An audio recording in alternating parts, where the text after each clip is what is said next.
अस्सलामुअलैकुम वरहमतुल्लाहि वबरकातुहू। अल्लाह तबारक व तआला दे सोहने ते बाबरकत नाम तो शुरू करना जिहड़ा तमाम जहाना दा मालक है। ते मेरे सजनों ते बेलियो की हाल चाल है थोड़ा। मैं उम्मीद करना कि तुसी तकड़े होसो ते इंशाअल्लाह तकड़े ही रहना, परेशान नहीं होना। होंदा कुछ भी नहीं, वेला ये जिहड़ा है ना अच्छा है या बुरा है, ये गुजर जाना है।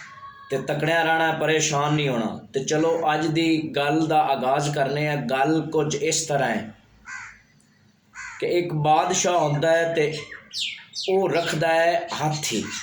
उन्होंने हाथी रखने का बड़ा शौक होंदा है ते वो एक हाथी रखदा है ते हाथी रख के ना ते एक होंदे ते मुलाजम रख दिंदा है। ते मुलाजम नूं जिहड़ा वो है ना खुराक दे पैसे दिंदा है 1 रुपया दिन का। तो जदों 1 रुपया दिन का दिंदा है ना तो मुलाजम नूं कहा जाता है भी तू एक दिन इस हाथी नूं रुपए का जिहड़ा है ना रुपया इनकी हर चीज़ खवा देनी है। वो जिहड़ा मुलाजम है उस रुपए च तूड़ी बों पट्ठे चारा वगैरह हर चीज़ उस रुपये च मैनेज करदा। तो हुंदा की है, दिन गुजरते जाते ने। एक दिन उस मुलाजम जिहड़ा है ना उनके दिल दे विच बेईमानी पैदा हो गई कि यार ये रुपये का जिहड़ा माल इनू मैं खवाउना ना पट्ठे खवाउना ये ज़्यादा है, थोड़ा जिहा मैनू इहदे चों बचा लेना चाहिए। वो काम की करदा, और रुपये चों 4 आने जिहड़े ने ना वो हाथी ते ला दिंदा है ते 12 आने हाथी ते ला दिंदा है ते 4 आने जिहड़े हुंदे ने ना वो आप बचा लैंदा है।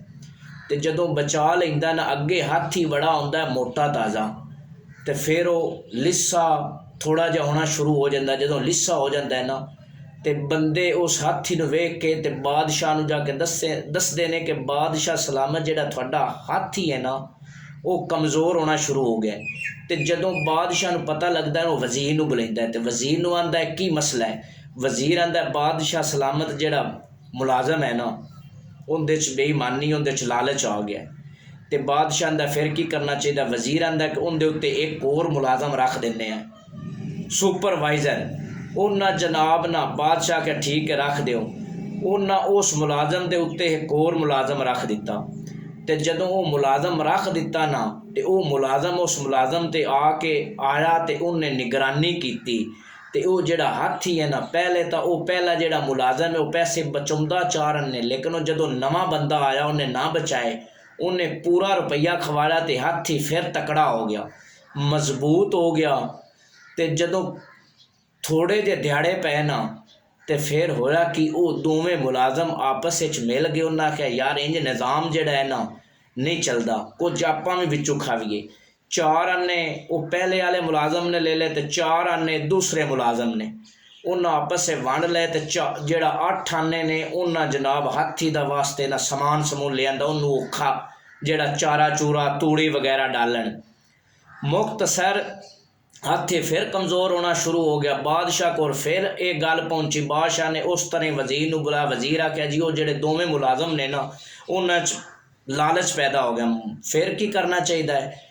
वज़ीर आख्या जी उन्हां उत्ते एक होर मुलाजम रख देंगे। मुख्तसर उन्हां दे उत्ते एक होर मुलाजम रखी गया। फिर उवें होया 4 दिन तो उन्हां रुपया पूरा खवाया तो हाथी फिर तकड़ा हो गया। तो जदों 4 दे गुजरे तो फिर उन्होंने 3 बंदियां ने आपस से सलाह मशवरा किया भी यार कुछ आपां भी बचा लवीए, इंज काम नहीं बनता। उन्हें जनाब 4 आने 3 ने वंड ले तो 4 आने का हाथी नूं खवाया। तो जदों 4 आने का खवाया तो हाथी हो गया कमज़ोर। तो फिर बादशाह को शिकायत की। जदों शिकायत गई ना तो बादशाह फिर उवें वज़ीर नूं बुलाया तो पूछा। तो वज़ीर आख्या जी उन्हां च बेईमानी पैदा हो गई, लालच आ गया, तो फिर की करना चाहिए है। वज़ीर आख्या उन्हां उत्ते एक होर मुलाजम रख देवीए। जदों चौथा मुलाजम आया ना तो जनाब उन्हां पहले मुलाजम ने फिर उस तरह रुपया पूरा खवाया उस हाथी नूं ते वो फिर मोटा ताज़ा। तो जदों 4 दिन गुजरे ना कुछ दिहाड़े गुजरे तो फिर वो चारे मुलाजम मिल गए। तो उन्हें आख्या रुपया वंड लैने आए आपां तो इनू कुछ ना गाह बूट पट के ना तो खवाने आए सही रासी। लेकिन वो हाथी का की गुजारा होना। वो 4 आने जनाब उन्हें वंड के अपने कोल रख ले तो थोड़े दिनों तो बाद ही हाथी मर गया।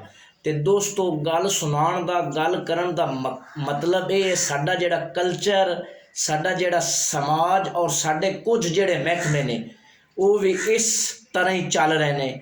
ਅਤੇ ਅੱਲਾਹ ਤਾਲਾ ਸਾਨੂੰ ਔਰ ਸਾਡੇ ਮਹਿਕਮਿਆਂ ਨੂੰ ਹਿਦਾਇਤ ਦੇਵੇ ਅਤੇ ਅੱਲਾਹ ਤਾਲਾ ਉਹਨਾਂ 'ਤੇ ਮਿਹਰਬਾਨੀ ਕਰੇ। ਅੱਲਾਹ ਨਿਗਹਿਬਾਨ।